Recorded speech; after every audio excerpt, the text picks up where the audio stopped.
Hi everyone. We've now moved through the 7 gates or the 7 chakras, and through that process we have cleansed, we have renewed, we've also activated the energy centers and awakened qualities that might have been sitting within each one. Now, this may have been beyond your consciousness, or you may have had some amazing insights. Either way, the healing has taken place, and all we need to do is allow ourselves to be and to, I guess, receive the positive benefits of the changes that have taken place. And I'm really excited because I've picked a card for the next phase of this journey, which is our rising. And the qualities of this card very much coincides with what's happening astrologically at the moment as well.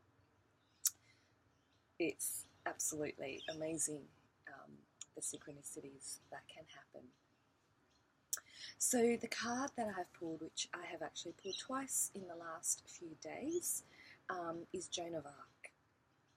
Now, most people are aware of the legend of Joan of Arc, and I'm just going to read snippets of it to you that might ignite not so much a memory, but resonates something within you that can be brought forth by the message of this card.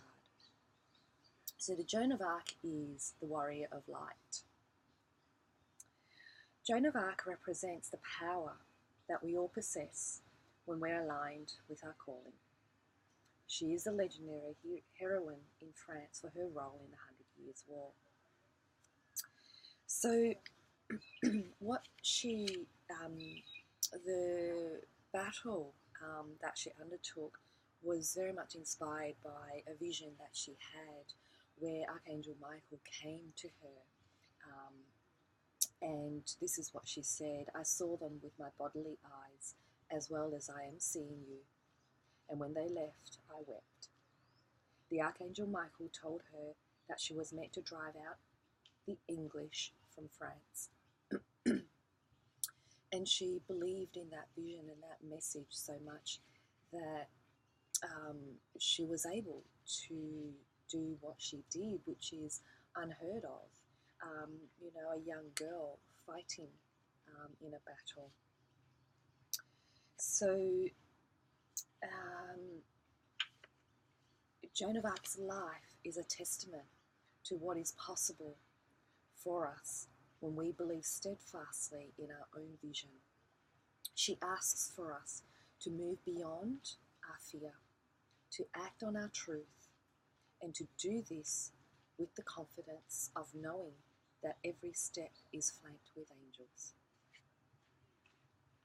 And the questions she asks here is, what is the most powerful vision for my life? And this is what will guide your rising now.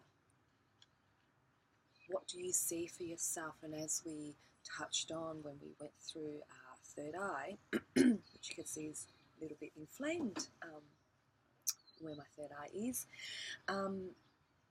that, can you believe in your vision? Can you believe in your vision? And as I said, this very much coincides with astrology that's happening in the skies at the moment. So on the 8th of November, which is yesterday, Jupiter moved into Sagittarius. Jupiter is a planet about expansion. Some call it the lucky planet, but it's not so much that it brings luck, but it brings opportunities, and it helps you see those opportunities and seize the day. It's very much about allowing you to align with your spiritual truth. It helps you seek higher meaning to your life. What are you here to do? And are your actions aligned with the purpose of your life? So Jupiter will be in Sagittarius for 13 months, and it changes signs every year almost. And they say that this is going to be a very significant year for you to take risks, or maybe not so much risks, but really back yourself and make those decisions that seem like risks, but at the end of the day they're not, because you are simply just following your heart's guidance, just as Joan of Arc did. Sitting here looking at a story, could you and I do something like that? I think backed by a vision as strong as the one that she had, perhaps that is what's necessary. That's the fuel for the fire to move us forward. And Sagittarius is a fire sign, and it's about the fire of creativity. It ignites our passion to create. How can we create and make a life that is true to the core of who we are? And this is where we're at the moment, which is so exciting and so amazing in terms of the synchronicity that I've just realised when I pulled this card out. I'm very optimistic, I guess is the word, and that is the word that has been spoken about with Jupiter in Sagittarius. So there's a lot of hope for what's coming. So the message with Jupiter in Sagittarius is very much similar to the message of Joan of Arc, which is to believe wholeheartedly in the absence of proof. So it's not needing a sign to say, yes, I'm on the right path, or I'm doing the right thing, or I've made the right decision. And at the same time, it's also not about blind faith either. And I like this quote, which is, it's about faith on purpose. It's about stripping away what's not true, so that the doubt will fall away naturally. So it's about sticking with your vision, really backing yourself and co-creating with the universe.